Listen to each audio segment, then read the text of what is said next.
इस संसार में दो तरह के रिश्ते होते हैं। कुछ रिश्ते समय के साथ बदल जाते हैं और कुछ रिश्ते समय को ही बदल देते हैं। ये कहानी दूसरे तरह के रिश्ते की है। ये कहानी है एक राजा और एक निर्धन की नहीं। ये कहानी है दो मित्रों की। एक ऐसा मित्र जो भगवान बन गया और एक ऐसा मित्र जो जीवन भर साधारण ही रहा। लेकिन जब दोनों मिले तो न कोई बड़ा था न कोई छोटा, बस मित्रता थी। कौन थे कृष्ण? कृष्ण कोई साधारण बालक नहीं थे। उनका जन्म मथुरा की कारागार में हुआ, कंस के भय के बीच। लेकिन बचपन वृंदावन की गलियों में बीता। गाय, माखन, बांसुरी और एक चंचल मुस्कान। कृष्ण में असाधारण बुद्धि थी पर साधारण हृदय। वे जानते थे कि वे कौन है, लेकिन कभी ये जताया नहीं। कौन थे सुदामा? सुदामा किसी राजघराने में पैदा नहीं हुए। न उनके पास धन था न शक्ति, लेकिन उनके पास था ज्ञान और सादगी। वे शांत थे, कम बोलते थे, अधिक सोचते थे। जहां कृष्ण सबका ध्यान खींचते थे, वही सुदामा सबको समझते थे। दोनों की भेंट हुई उज्जैन के पास, ऋषि सांदीपनि के गुरुकुल में। गुरुकुल ऐसा स्थान था जहां कोई राजा नहीं होता, कोई गरीब नहीं होता। सब शिष्य समान होते, एक ही वस्त्र, एक ही भोजन, एक ही अनुशासन। यही कृष्ण और सुदामा साथ पढ़ने लगे। उनकी मित्रता शोर नहीं करती थी। वे घंटों बिना बोले साथ बैठ सकते थे। कृष्ण आगे चलते, सुदामा साथ।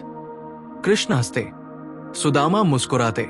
एक बार गुरु माता ने दोनों को वन भेजा, लकड़ी लाने। तेज आंधी आई, बारिश हुई, वन अंधकारमय हो गया। सुदामा डर गए। तभी कृष्ण ने उनका हाथ पकड़ा और कहा, जब तक मैं हूं, डर किस बात का? उस रात दोनों ने एक पेड़ के नीचे एक दूसरे का सहारा बनकर बिताई। यही मित्रता सिर्फ साथ रहना नहीं रही, वो भरोसा बन गई। समय बीता, गुरुकुल समाप्त हुआ। कृष्ण अपने उद्देश्य की ओर बढ़े। मथुरा गए, कंस का अंत किया, द्वारका बसाई, राजा बने, युद्ध लड़े, नीति सिखाई। और सुदामा? उन्होंने ज्ञान को अपनाया। साधारण विवाह, छोटी झोपड़ी, गरीब जीवन।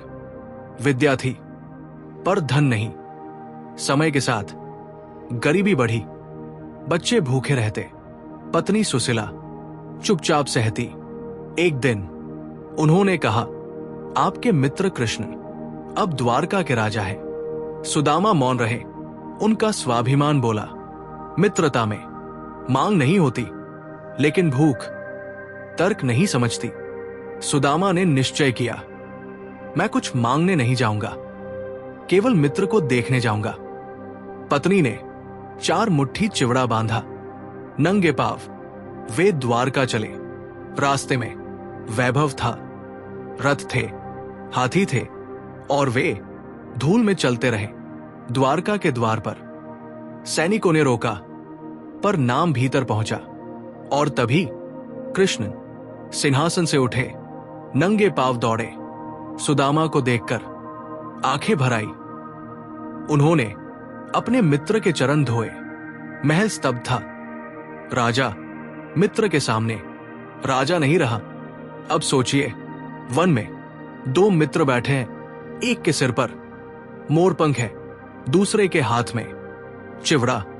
कृष्ण हंसते हैं, मित्र मेरे लिए क्या लाए हो? और वही क्षण इतिहास बन जाता है। क्या बदला? सुदामा की गरीबी बदली, उनका घर बदला, परिस्थितियां बदली। क्या नहीं बदला? सुदामा का स्वभाव, कृष्ण की विनम्रता, उनकी मित्रता। इस कथा से हमें क्या सीख मिलती है? सच्ची मित्रता स्थिति नहीं देखती, भगवान भाव देखते हैं, भेंट नहीं। जो प्रेम से जुड़ा है वो कभी खाली नहीं होता। विनम्रता सबसे बड़ा वैभव है। कृष्ण राजा बने, सुदामा निर्धन रहे, लेकिन जब वे मिले तो दोनों फिर वही गुरुकुल के बालक थे। और यही इस कहानी का सत्य है।